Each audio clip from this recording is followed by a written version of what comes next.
Hello guys, అందరికీ welcome to Aishu world. నాకు మా ఫ్రెండ్ చెప్పిన స్టోరీ మీకు ఈరోజు చెప్పాలనుకుంటున్నాను. ఇంకా లేట్ చేయకుండా వీడియోలోకి వెళ్ళిపోదాం. ఇది నా స్నేహితుడు విజయ్కి జరిగిన సంఘటన. అతను ఒక కంపెనీలో ఇంజనీర్. కంపెనీ వారు అతనికి ఒక ఖాళీగా ఉన్న పాత మేడలో ఒక గది ఏర్పాటు చేసి ఇచ్చారు. ఆ మేడ 4 అంతస్తుల భవనం.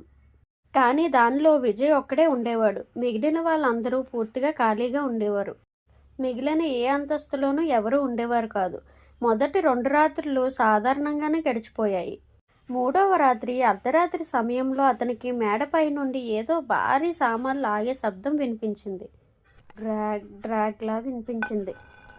కానీ ఎవరూ లేని ఆ అంతస్తుల్లో నుంచి శబ్దాలు ఎక్కడి నుంచి వస్తాయి అని ఆలోచించడం మొదలుపెట్టాడు. అతను తన రూమ్ లాక్ చేసుకొని కంపెనీ సెక్యూరిటీకి ఫోన్ చేశాడు. సెక్యూరిటీ వచ్చి మొత్తం భవనం అంతా తనిఖీ చేశాడు. పై ఫ్లోర్లో కూడా ఎవరూ లేరు. అలాగని కింద ఏమైనా అంతస్తుల్లో ఎవరైనా ఉన్నారా అంటే ఎవరూ లేరు. అన్ని గదులు ఖాళీగా ఉన్నాయి. చాలా దుమ్ము పడి ఉన్నాయి.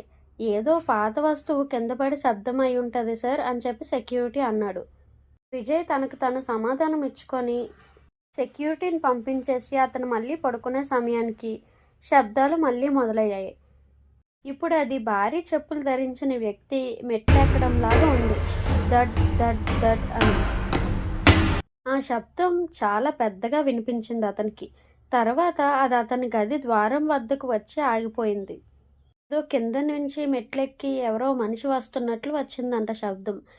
కరెక్ట్గా తన గది దగ్గరలోకి వస్తుంది అని పెద్దగా సౌండ్ వినిపిస్తుంది అన్న టైంకి ఆ శబ్దం ఆగిపోయిందంట. విజయ్కి భయంతో ఊపిరి ఆడలేదు. అతను తర్వాత ద్వారం వైపు చూశాడు. ద్వారం కింద ఎవరో నిలబడి ఉన్నట్లు కనిపించింది. కానీ నీడ సరిగ్గా కనిపించట్లేదు. కానీ ఆ శబ్దం తర్వాత ఒక స్త్రీ గొంతులో ఎవరో స్త్రీ గొనుగుడు శబ్దంలా వినిపించిందంట.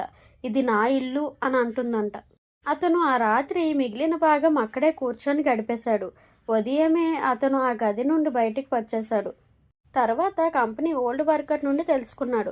ఆ భవనం ఎప్పుడో ఒక వృద్ధ కపుల్ దగ్గర ఉండేది. ఆమె భర్త మరణించిన తర్వాత ఆమె పిచ్చి పట్టి ఇంట్లోనే ఉండిపోయిందంట. ఆమె ఇంటి చుట్టూ తిరుగుతూ తన భర్తతో మాట్లాడుతూ ఉండేదంట. కూడా చనిపోయిన తర్వాత ఆ భవనం ఖాళీగా ఉంది. ఆమె ఇప్పటికీ రాత్రిపూట్ల అక్కడే ఉంటుందని, అక్కడికే చెప్పులు చేస్తూ వస్తుందని చెప్పుతూ ఉంటారు. విజయ్ ఆ రోజు నుంచి అక్కడ ఉండలేదు. అతను ఎప్పటికీ ఆ రాత్రి శబ్దాలను మర్చిపోలేకపోతాడు. కొన్ని ఇళ్ళు ఖాళీగా ఉన్నా నిజంగా ఖాళీగా ఉండవు. అందులో ఎవరో ఒకరు ఉంటారు. ఆత్మ. మీ లైఫ్లో కూడా ఏమైనా హర్రర్ ఇన్సిడెంట్స్ జరిగాయా? అయితే మెయిల్ పెట్టేయండి ఐషు వరల్డ్కి. తప్పకుండా వీడియో చేసి పోస్ట్ చేస్తా. ఈ హర్రర్ కంటెంట్ మీకు నచ్చినట్లయితే ఈ వీడియోని లైక్ చేయండి. అలాగే హర్రర్ స్టోరీస్ని భయం వేసిన ఇంట్రెస్టింగ్గా చూసే మీ ఫ్రెండ్స్కి, ఫ్యామిలీకి ఈ వీడియోని షేర్ చేయండి. ఐషు వరల్డ్ని సబ్స్క్రైబ్ చేసుకొని ఐషు వరల్డ్కి ఫ్యామిలీ అయిపోండి. Always Aishu's family will be in Aishu's heart. Subscribe చేసుకోండి ప్లీజ్. ఐషు వరల్డ్కి ఫ్యామిలీ అయిపోండి.